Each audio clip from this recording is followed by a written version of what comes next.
Good morning, Bande Matram. Welcome all of you. So this morning we are going to discuss one spiritual, intense spiritual topic, that is on rules and regulations for the inmates of the Sri Aurobindo Ashram. So very interestingly, we are going to focus little bit in-depth discussion. So it will be an in-depth discussion that is based on the rules and regulations for the inmates of the Sri Aurobindo Ashram. That's what we are going to discuss. Mostly seen outwardly, we are living in a liberated atmosphere. We are free almost.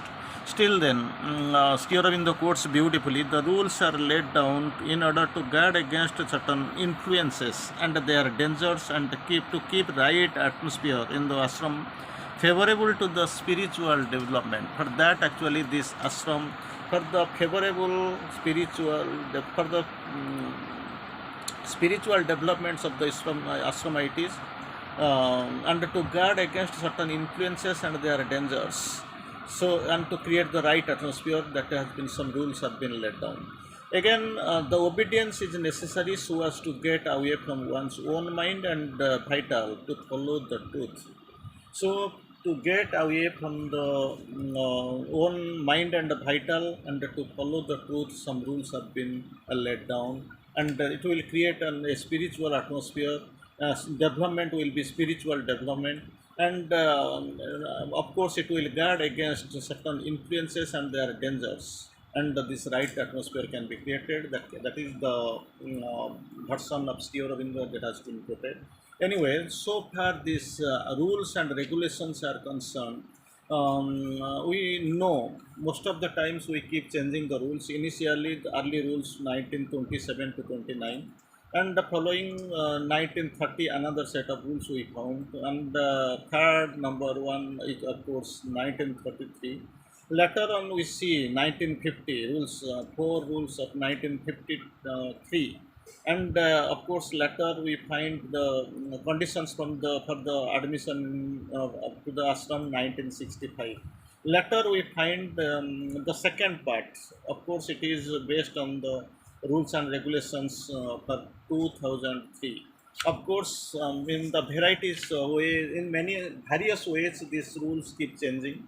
Already purpose, you know, sometimes it is needful, it has been needful to change the atmosphere. Of course, we are going to discuss everything basing our thought on 2003 guidelines.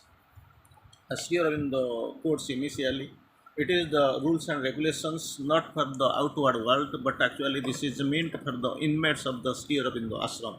On that only Sri Aurobindo quotes, an inmate of Sri Aurobindo Ashram also referred to as the sadhaka. Inmate, and also they have got another identity, that is sadhakas, is a person. How can we define it? Is a person who has voluntarily accepted the aims and ideas for a spiritual life. This is totally voluntary, nothing is imposed, as said by Sri Aurobindo and Mother, and who voluntarily submits himself or herself to the discipline of the ashram, and to whom ashram has extended the facilities that are actually required for leading his or life as a sadhaka.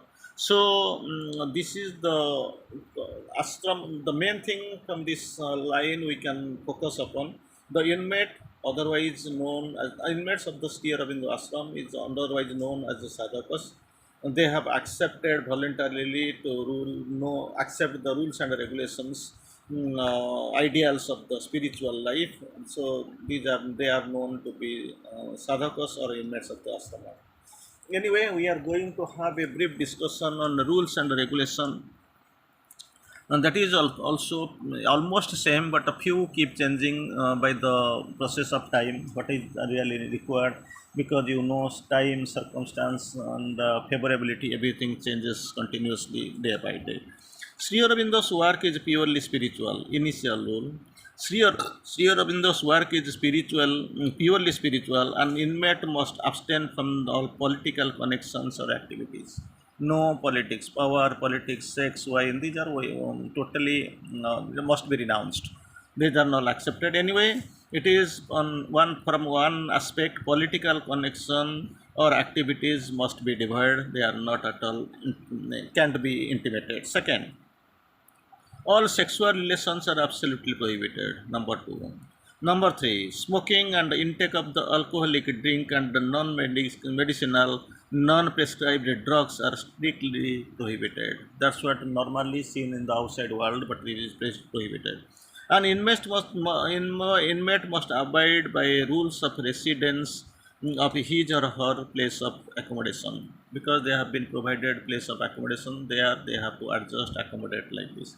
Number five, an accommodation given to the inmate is intended for his or her use alone, for his or her use alone. Others may visit the room of an inmate during the day, but not allowed to lay in the overnight in the inmate's room without permission of the board of trustees. Exclusively, they are some visitors, they can, friends or something, they can visit the room during the daytime, but can't stay without the permission of the ashram trustee in the during the night time. All furniture, equipment, vehicle, and other items of the utility provided by the ashram to the inmate are personal or departmental. For the personal or departmental use are the property of the ashram, not for the personal use. So all these are not single individual property; it is the property of the ashram, and are not to be sold, lent, or disposed by the inmate. Because entirely one must be think whatever is been provided, furniture, equipment, vehicle, or other items, they belong to the ashram. They are not to be used by him or her for any purpose other than one for which they have been given. So it is a spiritual organization. The ashram is 100% spiritual. So purely spiritual, it must be taken care of. Each inmate has to take up some work in the ashram as the part of his or her ashram sadhana.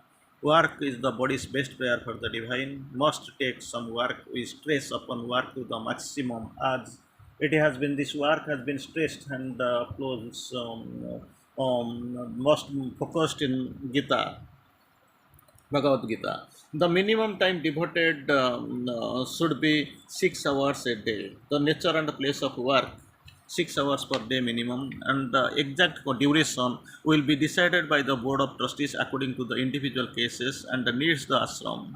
Whatever is needed and whatever is permissible, accordingly board of trustees will decide. And again, the decision of the board of trustees in his regard shall be final and binding on the inmates. That is final. It has to be taken care of.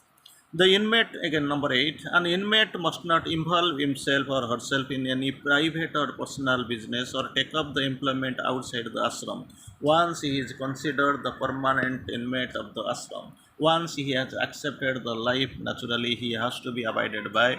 And in very exceptional cases, an inmate may do so.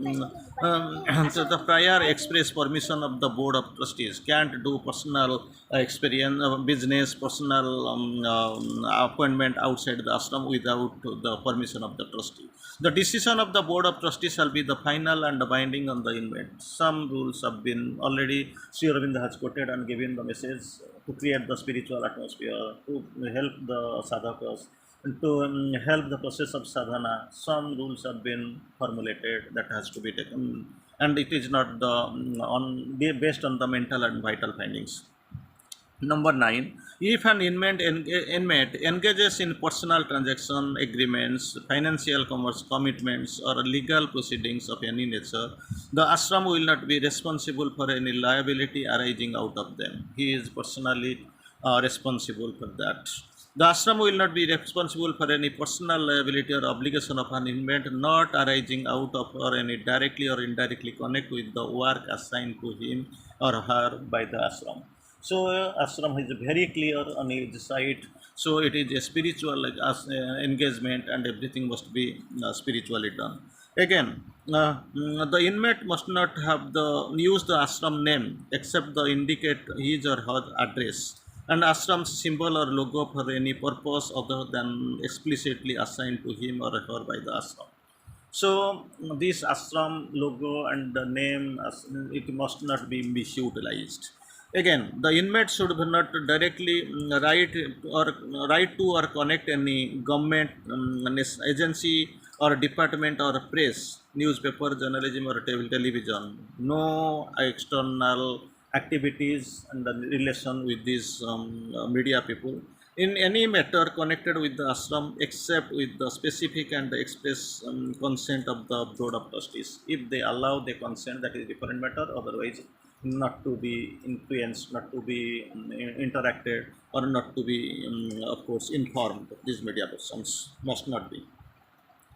In the event of a theft or accidents, if something is coming or any other such case, the obligation or necessity to report the matter to the statutory authority, the inmate may do so. A copy of the complaint or report should be submitted to the ashram liaison office for any eventual follow-up action that must be done if something theft, accident, or anything.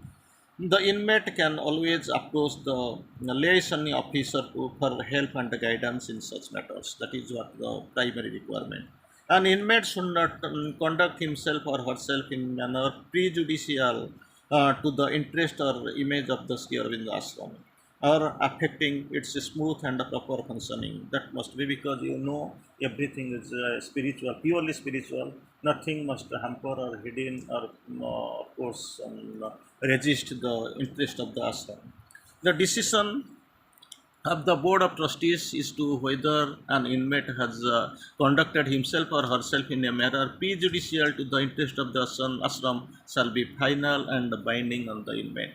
So, if they feel, board of trustee feels that something is going wrong and it is deliberate and it has been hampering or it is actually hurting the interest of action anyway, in positive way or negative way, whatever the some board of trustees they feel, that is final and binding on the inmate. Again, number 14, an inmate must not solicit offering or donation in cash or in kind from any individual.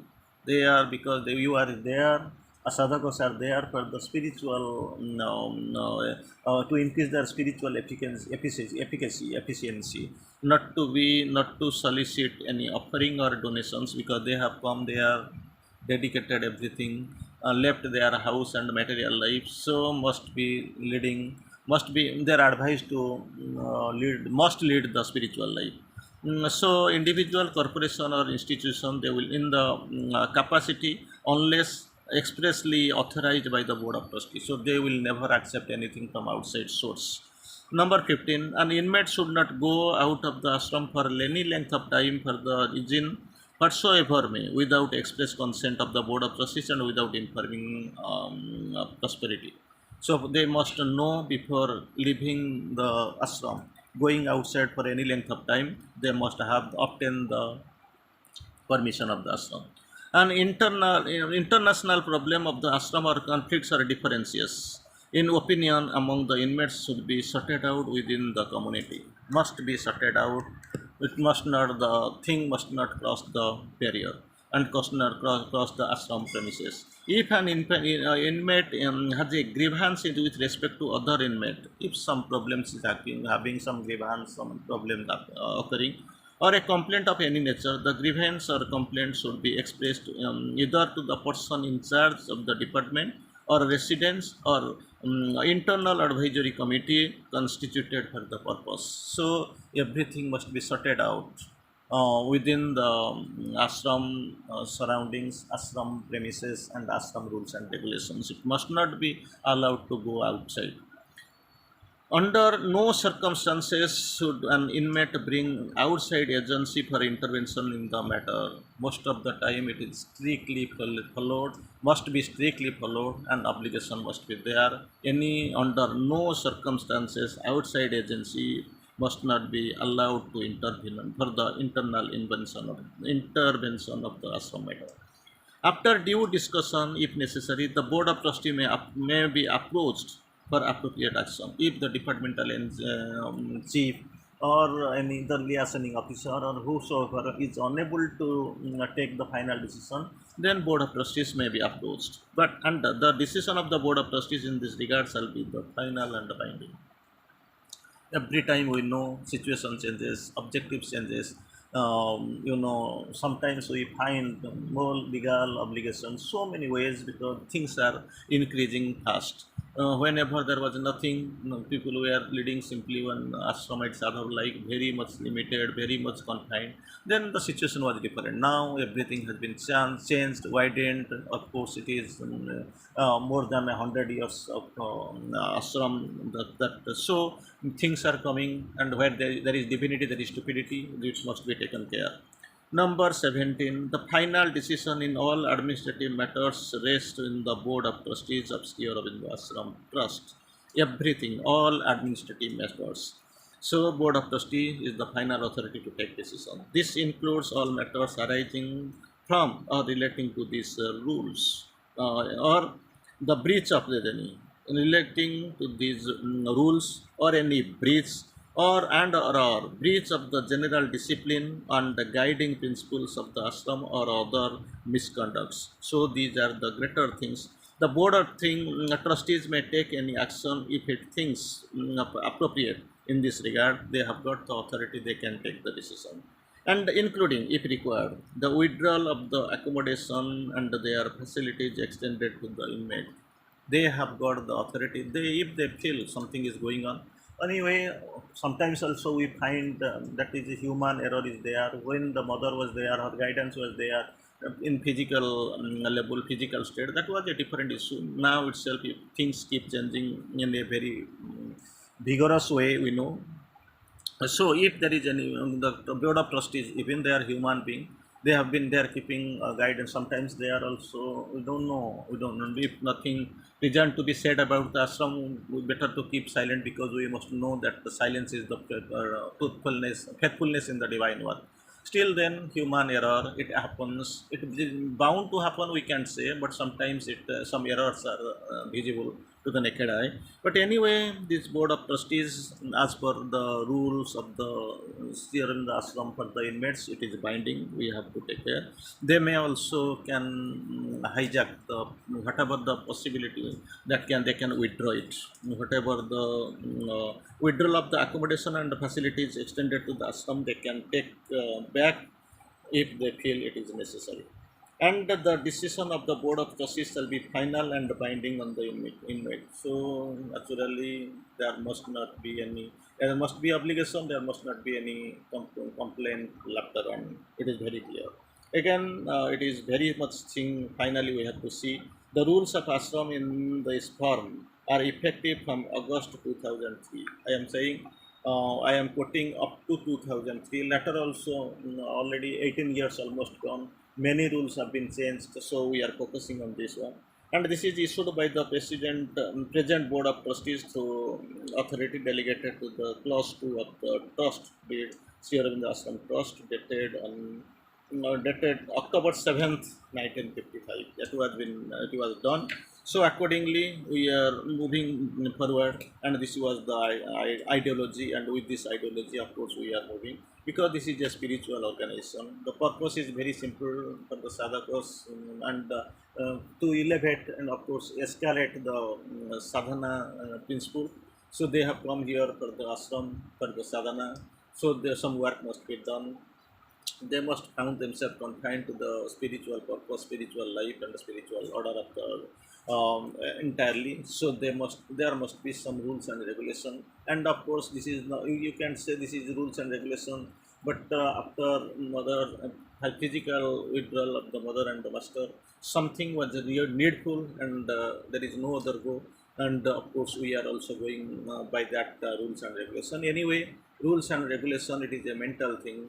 After the withdrawal of the master and all, they are in the subtle physical, they are very much present and very much prominent. Of course, we see most of the time we find their presence in the subtle physical level. We find them, we talk to them, we just correlate them. But thing is that mostly, if someone needs to be spiritual, naturally he has to gain his consciousness. Everything here is related, and of course based on the consciousness. This consciousness has to be elevated. Mind and all, from the ordinary mind, you have to rise up in the process of evolution. It is a very drastic step. Of course, it is a very delayed process. For that, actually, we have to, what we have to do, the spiritual process, sadhana, and these are the most required things. We don't have any objection we must not have any personal preferences, inferences. Something will be there, we must be abided by the rules, and most of all, it must be fundamentally, we must be determined, because the master and the mother, they are our guide. So we must go, we must have a faith and confidence and with them, and we must have aspiration. That is what the requirement. Anyway, we must be abided by the rules. It is rules for the inmates of the Sri Aurobindo Ashram. I will quote it again. Thank you. Vandemataram.